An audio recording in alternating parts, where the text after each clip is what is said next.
if I've timed this right, I should be in Japan by now. Hi everyone, it's Tash and welcome to another recipe video. And today, because I am either in Japan or on my way to Japan at this very second, I have prepared a Japanese snack recipe for you. We are going to make strawberry matcha mascarpone dorayaki. If you're familiar with Japanese snacks and desserts, you probably already know dorayaki is basically 2 spongy pancakes with some sweet red bean in the middle. That's the more traditional version of it. And I actually have done a less traditional version of it for my blog. In 2020 I made a pandan and coconut custard filled dorayaki.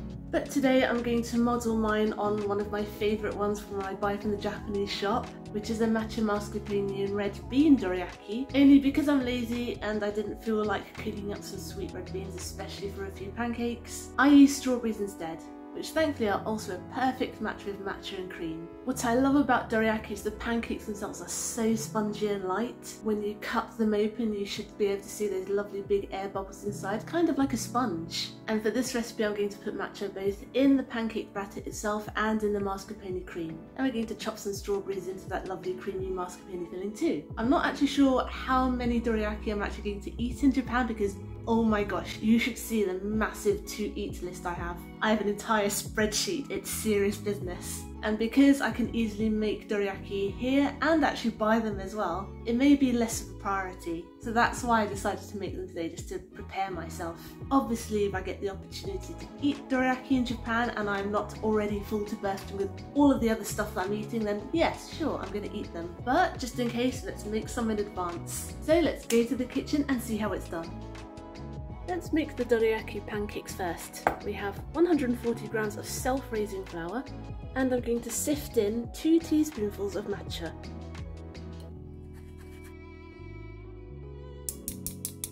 I'm also going to add 2 tablespoonfuls of caster sugar and a little pinch of salt. Let's give this a little bit of a stir to combine everything. And in our little well, we're going to crack in 2 eggs. And I'm also going to add in a tablespoonful of honey. And now, working from the inside out, I'm going to gradually stir this, and also while I do, gradually add 100 millilitres of milk, just so we don't have any lumps.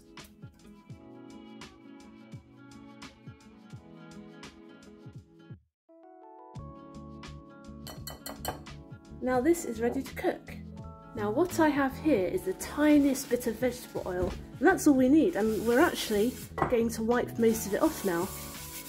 And this is going to create the nice, smooth, evenly browned base of our pancakes. Now I'm going to turn this on to medium heat, and because I have an induction hob, I actually have to wait for it to preheat a bit, so I'm going to wait a minute until it is perfect cooking heat.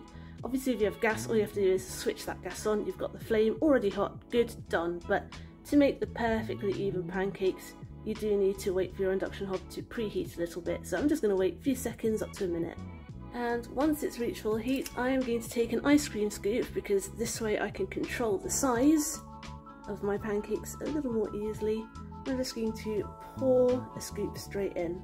You can use a bigger pan and do more than one at a time, but I like to focus on one at a time, then they will get nice and even. And now we basically have to cook this for a minute or 2 minutes until you can see lots of bubbles on the surface.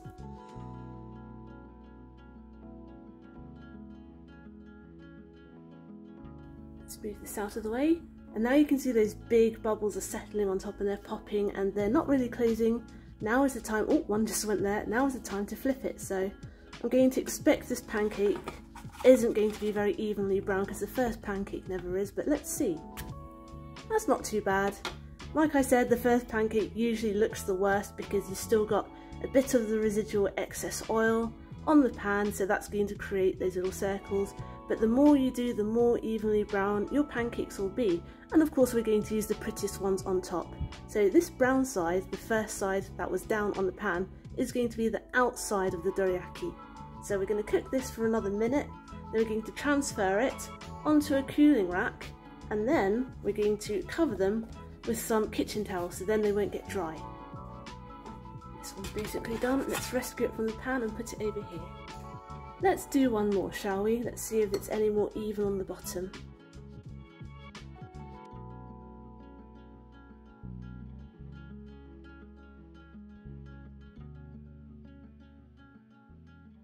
Let's have a look. There we go. That is the lovely even brown we want. Told you after the first one it would be fine. Right, let's do this again and again until we've used up all of our batter. And here we have all of our dorayaki, all nice and lined up.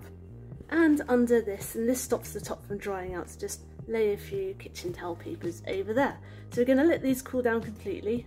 Yeah, by the way, these green rings around the side, that happens when the centre cooks a bit too quickly, and then you still have the raw batter that's spreading out to the edge. That's absolutely natural, but don't worry about that. They will still taste the same. Right, I'm going to pop this back on top so they don't dry out, and I'm going to let these cool down completely. So the dorayaki pancakes are cooled, it's time to make our filling. I've got 150 grams of mascarpone here, full fat, and I'm going to add 150 millilitres of double cream. It's half of this pot, just about. I'm going to add 45 grams of caster sugar, and we're also going to sift in about a tablespoonful of matcha, which is also about 3 teaspoonfuls, so I'm going to do that. Oh my gosh, I've got matcha everywhere, that's terrible. Let's just have a bit of a tidy up, shall we? And I'm just going to whiz this all together until it's thick and fluffy.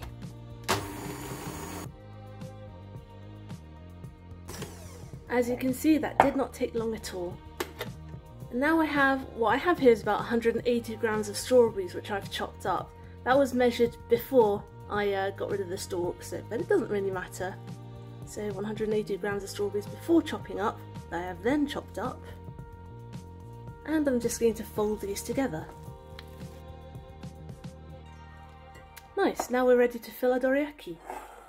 Now I'm going to wrap each of them like a baby. Well, no, not like a baby. Do not wrap your baby in cling film. It's probably not very good for them. I'm going to take 2 of our pancakes. Remember, this is the first one we're going to make. I'm going to use that as the base, so let's flip it over. And I'm going to sandwich this one on top. So let's put this one here. I'm going to grab some of our filling. We may or may not have some left over. Let's see. Splooge it on right in the middle. Then we're going to stick the top on, but we're also going to curve it a bit like this, so we have like a hollow sandwich. We're going to pinch just the ends, and as we're pinching the ends, we're also going to wrap it quite tightly like this. And now we're just going to pop this in the fridge overnight. Well, you can do it for 4 hours, but preferably overnight. And we did end up having a little bit of leftover filling, but this is like delicious as it is, so I just scooped them up into a couple of ramekins, and I'm going to pop these in the fridge to chill overnight too, and you can just eat these like this. It's the next day, and I'm very ready to enjoy some very delicious dorayaki. So here's one I've unwrapped straight from the fridge. And let's cut it open, shall we?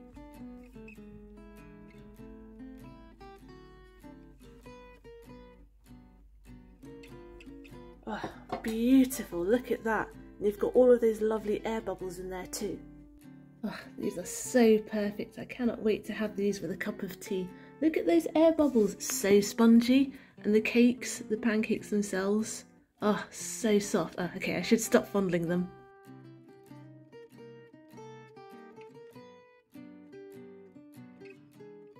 Woo, look at how perfect those air bubbles are. And the cream is nice and set inside. Obviously, don't leave these out on a warmer day, cream's going to melt. That's the thing about the red bean filled and the custard filled ones, you have a bit more leeway, you can leave them out on a warmer day. They're not going to melt, but if you're using any fresh cream, fresh mascarpone things, they are going to. But they won't too quickly, so it's not like ice cream, I can chill out here for a couple of minutes. Let's take a bite.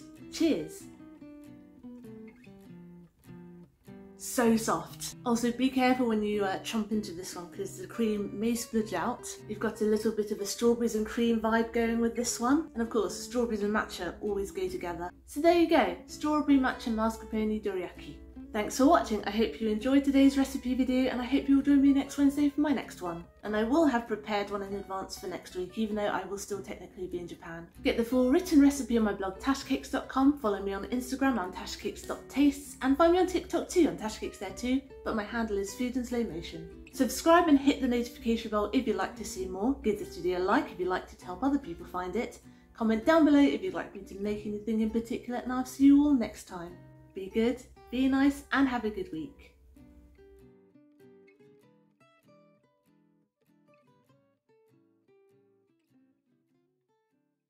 Did anyone realise that I was wearing the same pink t-shirt for the last 3 recipe videos? I didn't until I lined them up. Well, I'm not anymore.